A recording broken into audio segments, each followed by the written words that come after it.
नमस्कार दोस्तों, आज बात करेंगे तीनों आईपीओ के बारे में जो आज की डेट में खुले हुए मार्केट में। रूबिकॉन रिसर्च, कैना रोबेको और कैना एचएसबीसी लाइव आईपीओ। इसमें से कौन से आईपीओ में मैंने अप्लाई किया है वो भी मैं आपको बताऊंगा। लॉन्ग टर्म के लिए कौन से स्टॉक में मैं होल्ड करूंगा, मेरी क्या स्ट्रेटजी है और कौन सा अच्छा करके दे सकता है लॉन्ग टर्म में, उसके बारे में भी डिस्कशन करेंगे। तो पहले बात करते हैं कि इन तीनों में से कौन से आईपीओ में अप्लाई करने में बेनिफिट हो सकता है। आज की बात करें तो रूबिकॉन रिसर्च के अंदर ग्रे मार्केट प्रीमियम 22% का है, यानी कि 110 रुपये पर इक्विटी शेयर। और कैना रोबेको में 3% का है, ये 10% का था, अब ये कम हो गया, 3% का हो गया क्योंकि डिमांड थोड़ी कम है। और कैना एचएसबीसी लाइफ में 2% का लिस्टिंग गेन हो सकता है। ग्रे मार्केट प्रीमियम अभी ये इंडिकेट कर रहा है।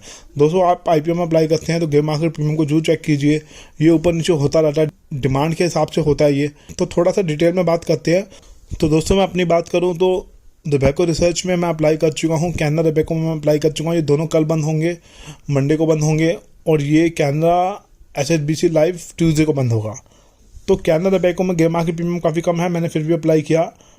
रूबिकॉन रिसर्च के बारे में बात करें तो ये 2 गुना सब्सक्राइब किया है क्यूआईबी ने, और रिटेल इन्वेस्टर ने 4 गुना ओवर सब्सक्राइब कर दिया। तो अलॉटमेंट के चांस यहाँ पे वैसे ही कम हो जाते हैं।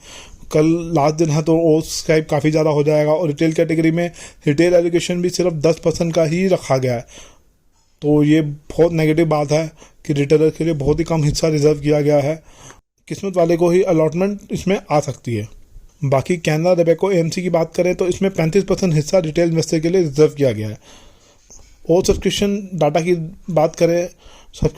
बात करें तो अभी 0.74% ही रिटेल कैटेगरी में सब्सक्राइब हुआ है। क्यूआईबी ने बिल्कुल बिड किया ही नहीं है अभी तक, और टोटल 0.48% सब्सक्राइब हुआ है ये आईपीओ। तो दोस्तों, कैना रोबेको जो अपना आईपीओ लेके आ रहे हैं वो 27 की पी पे लेके आ रहे हैं। तो इसी के जैसा बिजनेस करने वाली एक कंपनी है जो कि सरकारी कंपनी है, जिसके अंदर majority of stake PNB, SBI, LIC के पास है। तो इसका आईपीओ जब आया था 554 रुपीज़ पे आया था, और लिस्टिंग इसकी नेगेटिव में हुई थी, 12% नीचे हुई थी। 480 पे लिस्ट हुआ था लिस्टिंग प्राइस जिसका, और आज की डेट में देखें तो 1300 रुपये का चल रहा है, मतलब डबल से भी ज़्यादा हो चुका है ये। उसके पीछे क्या रीज़न है? उसके पीछे रीज़न ये है कि ग्रोथ अच्छी आई इसमें, ऑपरेटिंग प्रॉफिट मार्जिन अच्छे थे, और काफ़ी बड़ी एएमसी है ये, और काफ़ी तेज़ी से ग्रो की, रेवेन्यू काफ़ी तेज़ी से इंक्रीज़ हुआ, तो स्टॉक डबल से भी ज़्यादा हो गया अपने आईपीओ प्राइस से। आज की डेट में 23 की पी पे चल रहा है, और कैना रोबेको 27 की पी पे लेके आ रहे हैं अपना आईपीओ। दोनों में ग्रोथ अच्छी है, ग्रोथ ज़्यादा है कैना रोबेको में, वो एक फास्टेस्ट ग्रोइंग कंपनी है। हो सकता है शायद लिस्टिंग पे ज़्यादा अच्छे पैसे ना बने कैना रोबेको में, जैसा ग्रे मार्केट प्रीमियम इंडिकेट कर रहा है, लेकिन अगर ग्रोथ अच्छी आती है तो लॉन्ग टर्म में ये स्टॉक अच्छा करके दे सकता है। मैंने तो अप्लाई कर दिया, अलॉटमेंट आएगी तो मैं इसको छोड़ दूंगा।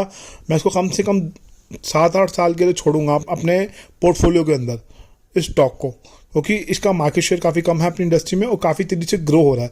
मैंने आईपीओ रिव्यू वाले वीडियो में अच्छे से एक्सप्लेन किया है तीनों आईपीओ के बारे में। मैं बातें रिपीट नहीं करूंगा, मैं आपका टाइम नहीं ख़राब करूंगा। आप अगर जानना चाहते हैं उस वीडियो के बारे में तो लिंक डिस्क्रिप्शन बॉक्स में मिलेगा, आप प्लीज़ चेक कीजिए।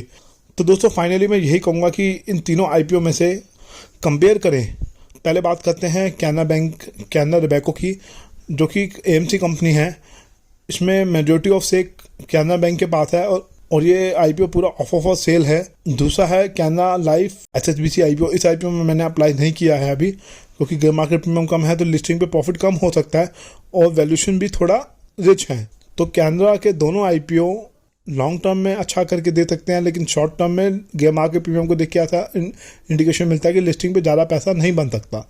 वहीं हम बात करें रूबिकॉन रिसर्च के बारे में, इसमें ग्रे मार्केट प्रीमियम अच्छा है, ग्रोथ भी अच्छी है। पीएस से कंपैरिजन करें अगर हम तो बाकी इंडियन फार्मा कंपनी से, और कंपनी एक्सपेंशन भी अच्छा कर रही है। मैंने आईपी रिव्यू वाले वीडियो में अच्छे से एक्सप्लेन किया, आप प्लीज़ देखिए उस वीडियो को, उसके बाद उस वीडियो को कंटिन्यू कीजिएगा, क्योंकि आपको काफ़ी सारी चीज़ें क्लियर हो जाएंगी, आपके फंडे क्लियर हो जाएंगे। तो दोस्तों, इन तीनों आईपीओ की बात करें तो कैना रोबेको मैंने अप्लाई कर दिया है, और रूबिकॉन रिसर्च में मैंने अप्लाई कर दिया है। तो कैना रोबेको को तो मैं लॉन्ग टर्म के लिए रखूँगा। अगर नेगेटिव लिस्टिंग भी हुई तो मैं घबराऊँगा नहीं, ज़्यादा नीचे आया तो थोड़ा सा मैं एवरेज आउट भी करूँगा। बाकी ये कोई रिकमेंडेशन नहीं है बाय सेल होल्ड की, ये मेरे अपने निजी विचार हैं। मैं क्या करने वाला हूँ वो मैं आपको बता रहा हूँ। हो सकता है शायद मेरी रिसर्च पूरी गलत हो, तो आप अपनी स्टडी कीजिए, अपने फाइनेंशियल प्लानर से डिस्कस करने के बाद ही किसी कंक्लूजन पे पहुंचिएगा। ठीक है दोस्तों, मेरे चैनल के दर्शक कहते हैं आप क्या करने वाले हो आईपीओ में, वो हमें बताओ। मैं इसको होल्ड इसलिए करना चाहूँगा क्योंकि स्ट्रॉन्ग ब्रांड है और इसके साथ एक प्राइवेट प्लेयर का भी हाथ है, और प्राइवेट प्लेयर का मेन फोकस यही होता है कि ज़्यादा से ज़्यादा प्रॉफिट कमाया जाए, बिजनेस को कई नई ऊंचाइयों पे ले जाया जाए। उसके लिए जितने एफर्ट डालने पड़ते हैं वो डालते हैं।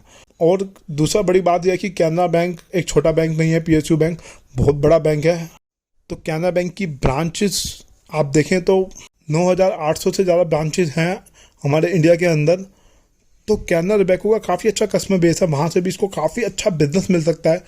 बाकी एएमसी कंपनीज के लिए बड़ा चैलेंज होता है कि कस्टमर लेके आना, कस्टमर को अट्रैक्ट करना, अपने कस्टमर बनाना और एक ब्रांड इमेज बनाना। कैनरा बैंक की ऑलरेडी वैसी ब्रांड इमेज इतनी अच्छी है और इतना अच्छा कस्टमर बेस है, वहाँ से मोटा बिजनेस इसको अभी मिला है। पास का डाटा ऐसा बताता है, पास की ग्रोथ ऐसी बताती है, और मुझे ऐसा लगता है कि जिस हिसाब से इसका मार्केट शेयर ग्रो हो रहा है उस हिसाब से ये लंबी रेस का घोड़ा बन सकता है। लेकिन अगर आप सही वैल्यूएशन पे बाय करेंगे तभी मज़ा आ सकता है लॉन्ग टर्म में। अगर हाई वैल्यूएशन पे बाय कर लेंगे तो कोई फ़ायदा नहीं है, काफ़ी टाइम तक होल्ड करना पड़ेगा। और बात करें रूबिकॉन रिसर्च की, तो दोस्तों उसमें मैं लिस्टिंग पे प्रॉफिट बुक करके निकल जाऊंगा। हो सकता है कि बाद में थोड़ा अच्छा भी करे, लेकिन मैं लिस्टिंग पे प्रॉफिट बुक करके निकल जाऊंगा। उसके पीछे रीज़न क्या है वो मैंने आईपी रिव्यू वाले वीडियो में आपको एक्सप्लेन किया है। तो धन्यवाद दोस्तों इस वीडियो को देखने के लिए।